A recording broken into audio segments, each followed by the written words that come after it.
Olá, boa noite. A Universidade Federal de Uberlândia promove mais uma edição do Circuito de Corrida de Rua UFO. Aconteceu hoje o lançamento oficial da FEMEC 2019. O tema deste ano é a atuação das mulheres no agronegócio. Ex-presidente Michel Temer foi preso hoje em São Paulo. 9 pessoas também foram detidas. Hoje é comemorado o Dia Internacional da Síndrome de Down. Nós convidamos 2 especialistas para falar sobre o assunto. O Jornal da UFO começa agora.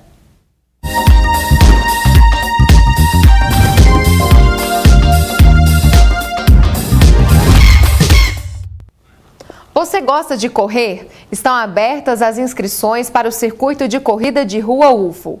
O evento acontece na pista do Parque do Sabiá e o trajeto vai ser de 5 quilômetros. Para mais informações, é só acessar o site comunica.ufo.br. E na próxima semana começa a Feira de Agronegócio FEMEC 2019. Na programação deste ano, são várias as novidades.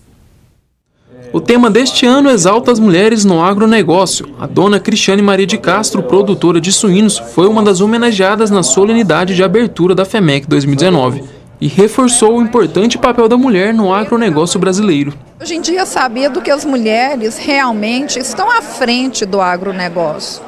Não só as mulheres que têm o cargo de gestão em termos de unidade federal, estadual, municipal, todas elas comandando pastas importantes, como as mulheres no cotidiano mesmo, assumindo as rédeas das propriedades. Além da produção de suínos, a dona Cristiane há 2 anos investe na plantação de bananas, uma das novidades dessa edição. Como produtora de suíno e leite, já são mais de 20 anos. A banana é muito recente, são apenas 2 anos. A expectativa é a melhor, a gente tem certeza de que estamos investindo no caminho certo, um produto que é muito conhecido lá fora, um produto que tem uma gama muito grande de consumo. E é claro que a UFO não ficaria de fora do evento. A universidade está presente desde a primeira edição da feira. Esse ano, o nosso stand, que contém palestras relacionadas à pecuária de corte, os nossos palestrantes são nossos alunos da Faculdade de Medicina Veterinária. Então são os nossos alunos que estão próximos de formar na área de Medicina Veterinária e Zootecnia, e eles vão trazer novidades no agronegócio relacionado à pecuária de corte. A feira começa no dia 26 de março e vai até sexta-feira, dia 29. O evento é aberto ao público, a entrada e o estacionamento são gratuitos. A expectativa é que mais de 55 mil pessoas passem pelo evento e que obtenham um faturamento de mais de 350 milhões de reais. A FEMEC ela é a maior feira do agronegócio do estado de Minas Gerais. O estado de Minas Gerais ele é um dos grandes estados produtores de diversas culturas. Leite, ele é o maior produtor, bovino de corte, cana, mel, florestas, produção de suínos, aves. Então, o Minas Gerais é muito forte no agronegócio. O ex-presidente do Brasil, Michel Temer, foi preso hoje em São Paulo e trazido para o Rio de Janeiro. A prisão preventiva feita pela Polícia Federal faz parte da Operação Descontaminação ligada à Lava Jato. Segundo o Ministério Público Federal no Rio de Janeiro, Temer teria chefiado um suposto grupo criminoso que teria desviado mais de 1,8 bilhão de reais. Além do ex-presidente, foram presas 8 pessoas e o ex-ministro Moreira Franco. Você vai conhecer agora o Daniel, o primeiro brasileiro com síndrome de Down a conseguir faixa preta. A inspiradora história do atleta se tornou um livro, olha só. Desde a infância, a paixão pelo esporte. Essa é a história de Daniel Borges, tetracampeão de karatê na categoria para pessoas com deficiência. Ele é o primeiro brasileiro com síndrome de Down a conseguir a faixa preta. O karatê na minha vida significa determinação, emoção e paixão. E foi por causa dessa determinação que a tia de Daniel, Lucy Cleide, decidiu escrever um livro. A ideia surgiu quando Daniel conquistou seu último título. Ele é uma inspiração para nós da família. E por que não divulgar para o mundo inteiro, né? Porque o Daniel é isso, ele é alegria, é amor, e ele tem, assim, aquela questão do envolvimento, ele consegue envolver as pessoas. Ele exala amor por onde ele passa, alegria. É importante esse embasamento, essa ferramenta, o livro Uma Vida Especial, contando a história de vida, emoção e superação do tetracampeão brasileiro de karatê, porque serve de inspiração para outras famílias também. É um dos primeiros livros de muitos. Espero que esse lançamento desse livro seja um marco, né? Um marco muito espetacular. Espero que eu sou, como eu falo, inspiração para cada um de todos vocês. Espero que todos vocês gostem desse livro. Fora do tatame, o Daniel tem alguns hobbies. E além de lutar karatê, o Daniel gosta de outros esportes. Um deles é o futebol. É minha segunda pele. Rapaz, o Corinthians para mim é uma vida que eu quero levar para sempre. Sempre no meu coração, grita mais forte. Vai, Corinthians! E até em palco teve participação. O cantor Alexandre Pires convidou Daniel para dançar durante um show em Uberlândia.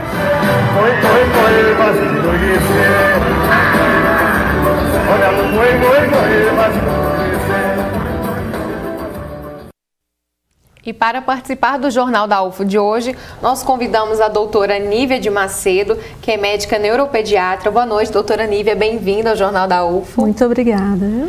E também, aqui ao meu lado, está a doutora Ariadne Bertarini, ela que é médica pediatra. Boa noite, doutora. Obrigada pela presença. Eu que agradeço o convite. Interessante, né? O Daniel é um exemplo e tanto pra gente. O que você achou da história do Daniel, doutora? Inspiradora? Muito inspiradora. A gente fica feliz de ver histórias como essas, né? Que há uma superação, há uma verdadeira conquista, né? De autonomia e tudo. E quebra esses rótulos de que tem capacidade e tudo mais. São pessoas que mostram que tem uma vida comum, felizes, produtivos, todos produtivos, né? É muito bom, é muito gratificante ver esses resultados. Inclusive tem outro atleta de Uberlândia que também é destaque, né? Nesse sentido, só que em outra modalidade esportiva, outra luta. Na verdade, ele é um atleta nacional, o Breno, né? É Breno Viola. O Daniel local e o Breno nacional. Ele é campeão de judô. Ele é incrível, a história dele também é incrível, bastante inspiradora. Daniel, Breno e tantos outros nomes, né, doutora? E hoje é o Dia Internacional da Síndrome de Down, uma data para se comemorar. Sim, esse dia foi escolhido propositalmente, né? Como essas pessoas apresentam um cromossomo a mais, o cromossomo 21, em vez de ter um par, são 3 cromossomos, a data 21 de março, né? Foi muito bem escolhida para não esquecermos realmente dessas pessoas. E, de fato, assim, pensando que a condição biológica delas é um pouco diferente, né?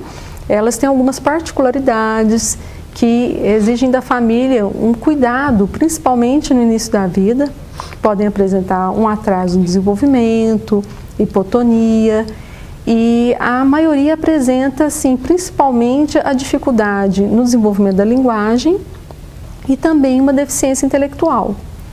Porém, esse cromossomo a mais não significa que essas pessoas são exatamente iguais. Elas compartilham algumas características que exigem, né, esse cuidado, porém elas também têm diferentes manifestações, níveis de gravidade diferentes. Nós temos aquelas que atrasam muito o desenvolvimento motor e fala, e temos aquelas que conseguem ter um desenvolvimento mais próximo do padrão que a gente considera da normalidade, no padrão de crianças mais típicas. Então, é importante que essas crianças tenham a oportunidade de um acompanhamento pediátrico inicialmente, né? Para as suas etapas do desenvolvimento, para os seus marcos do desenvolvimento, e aquelas que venham apresentar alguma comorbidade, a questão dos especialistas, né? Então, nem todas vão apresentar tantos agravos à saúde, mas é possível apresentar um quadro de epilepsia, algum transtorno neuropsiquiátrico. A grande preocupação é aquelas que apresentam cardiopatia, que pode ser algo um pouco mais limitador, exigir uma cirurgia precoce. Mas, assim, independentemente desses cuidados, né, essas crianças precisam estar inseridas junto com as outras, e hoje a grande campanha é da inclusão, né? a inclusão na sociedade, a inclusão na escola, para que elas possam desenvolver as suas habilidades. Então, a gente não ficar pensando só nos limites, mas também nas capacidades, nas habilidades que elas apresentam. É interessante, doutora, você tocar nesse ponto da campanha, né? E aí eu queria, doutora Ariadne, que você contasse para o público que nos assiste um pouco do tema da campanha desse ano, que veio, né, realmente para trazer um assunto interessante. A campanha desse ano, ela quis desmontar esses estereótipos, né? Essa questão de que existe um rótulo e que todas as crianças, porque têm o cromossomo a mais, elas são idênticas, elas têm um comportamento em comum. Não é assim, são pessoas e têm comportamento diferente.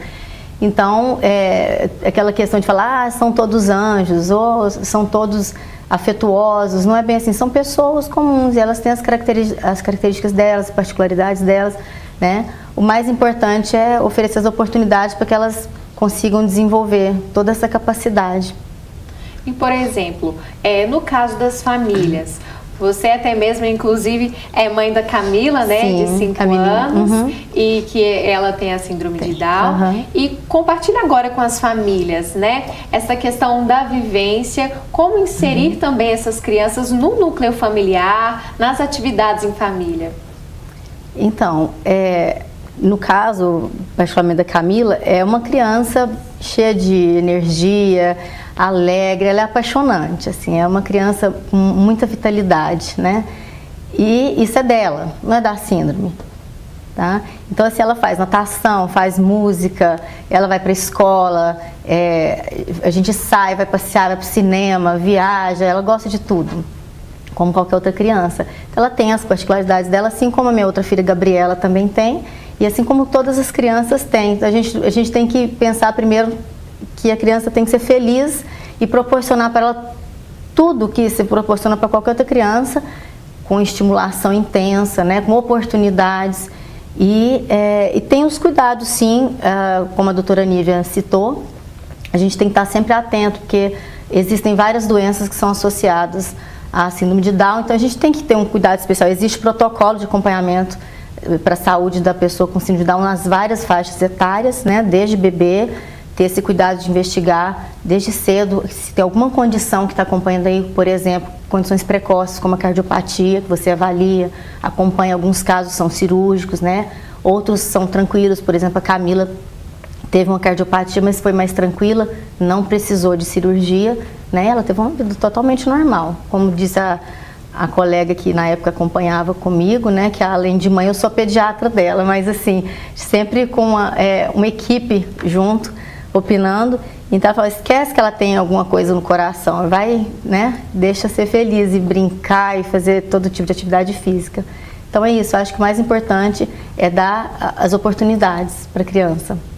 E falando em oportunidades, né, doutora Nívia, inclusive recentemente você fez uma palestra e a temática foi essa, das oportunidades. Comenta com o nosso público um pouco sobre isso.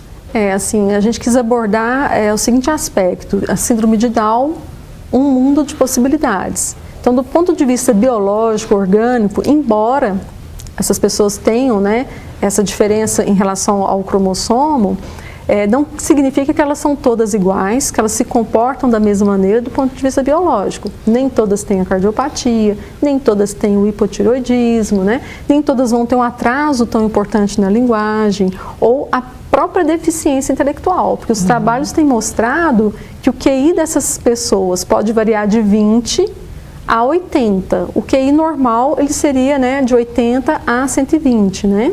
Então, tem pessoas com síndrome de Down que pode ter um QI dentro da normalidade. E tem aqueles que têm uma deficiência muito mais grave, não conseguem ter autonomia, são dependentes. Então, é um mundo de possibilidades do ponto de vista biológico.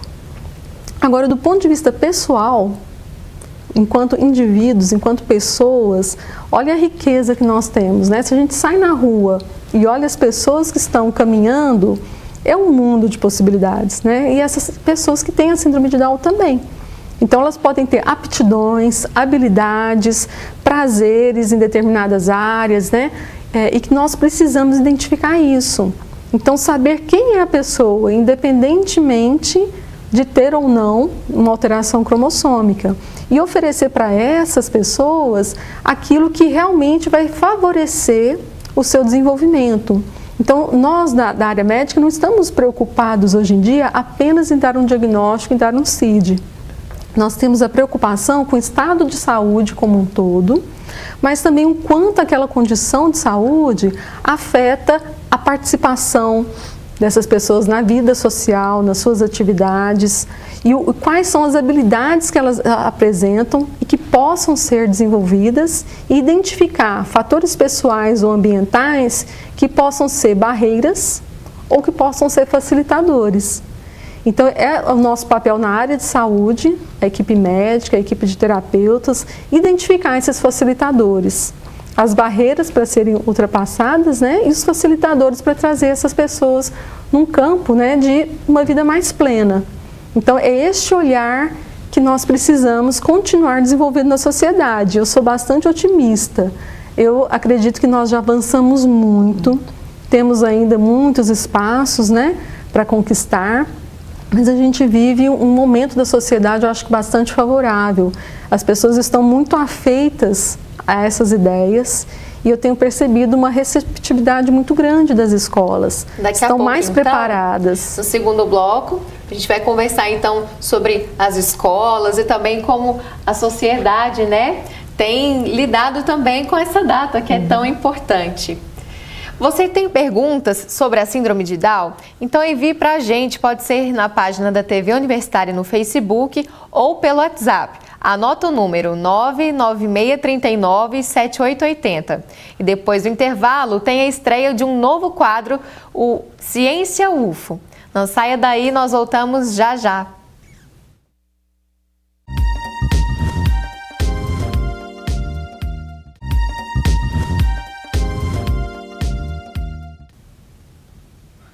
Estamos de volta e agora vamos saber como ficam as temperaturas em Uberlândia e outras cidades da região.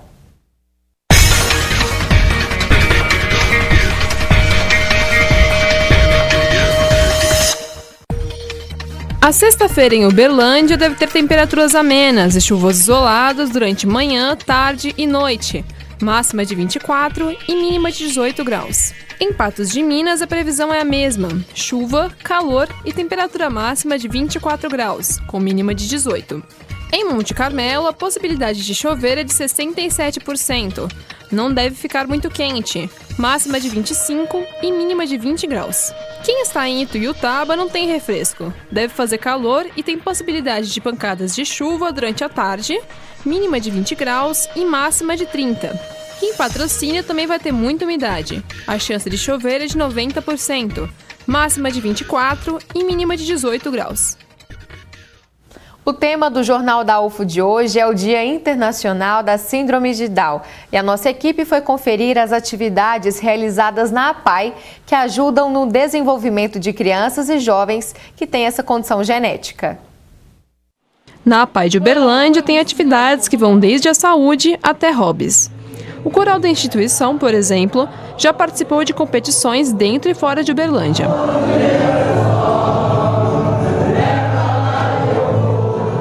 Aqui na APAI, pessoas com deficiência realizam diversos tipos de atividades. Enquanto as crianças passam por uma reabilitação, os adultos participam de um programa de qualidade de vida. Eu gosto de cantar, dançar, representar. Gosto também de fazer as coisas aqui na APAI, ajudar as pessoas que têm dificuldade para andar, para falar. A diretora da APAI conta que no local tem programação de todos os tipos. Hoje nós oferecemos vários serviços, né, a pessoa com deficiência intelectual, né, e a síndrome de Down.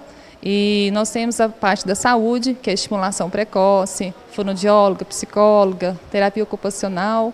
E temos outros programas, que é da assistência social, que é a qualidade de vida, onde que eles fazem oficinas de teatro, de dança, música, informática, para a qualidade de vida deles. E também temos o trabalho de capacitação em mercado de trabalho, onde eles são treinados, são capacitados a estar no mercado de trabalho. Hoje nós temos mais de 40 usuários com deficiência intelectual no mercado de trabalho, alguns deles com síndrome de Down. A melhoria é muito visível, né, porque elas são estimuladas a todo tempo, tanto na parte física, parte motora, parte intelectual, a parte que se refere à sociedade, seus direitos, eles conseguem, né, essa autonomia de ir e vir. Então, assim, a melhora, ela é a cada dia, né, um avanço. Mirelle acredita ser muito importante falar sobre a síndrome para incluir as pessoas com deficiência. A cada dia a gente vê a importância de se falar para a questão do não preconceito, das pessoas saberem um pouquinho que é uma síndrome assim que ela pode estar no meio da gente normalmente, né? Ela faz o que a gente faz e assim, é uma pessoa normal, né? É só uma condição genética. Doutora Ariadne, muito já se avançou nessa questão, né, da população entender, respeitar e tratar como deve, né, essas pessoas que têm a síndrome de Down, mas infelizmente ainda tem muito caso de preconceito. A gente vê às vezes que o preconceito está nessas crenças que são limitantes, né? E muita gente, ao invés de pensar no potencial, nessas potencialidades das pessoas com síndrome de Down, pensa só nas questões que limitam a vida deles. E eu costumo falar que as maiores limitações são a ignorância, o preconceito e a falta de oportunidade. Então, quando você entende que essas pessoas têm uma vida normal e abre todas as oportunidades para elas, com estimulação, com inclusão, elas têm uma vida incrível, assim, não tem nada de diferença para as outras pessoas, não. Certo. Doutora Nívia, no primeiro bloco, né, no finalzinho, você chegou a comentar da importância da inclusão escolar também dessas crianças e jovens. Como que está hoje esse cenário? Esse cenário realmente tem avançado bastante. As escolas estão cada vez mais preparadas para receber essas crianças e adolescentes, né, principalmente as escolas municipais e as escolas estaduais. As professoras passam por reciclagens, por treinamento e as famílias também, as outras crianças, as famílias cada vez estão mais receptivas. Elas merecem essa oportunidade, né? Então, nós não estamos fazendo nada a mais e os avanços, os progressos que elas têm apresentado são muito importantes. Então, elas muitas vezes vivem um cenário de estimulação com terapeutas, né? Mas elas também precisam desse olhar e dessa oportunidade de estar nas escolas. Acho que é o nosso papel e, posteriormente, a inclusão também na sociedade. Certo. Para a gente encerrar, então, e essa inclusão na sociedade, puxando esse gancho da doutora Nívia, como ela pode ser feita na prática, na sua opinião, doutora? É exatamente permitir essas oportunidades, né? Dar essas oportunidades às escolas, abrir um espaço, ter esse preparo, porque é muito importante que os professores sejam capacitados para cuidar dessas crianças em sala de aula, porque elas requerem um tipo de atenção especial, sim, mas não por isso elas não podem participar desse convívio em sala de aula, né? E em todos os setores, em todas as atividades que uma criança pode ter, atividades lúdicas, em atividades esportivas, em todas as áreas, né? Certo.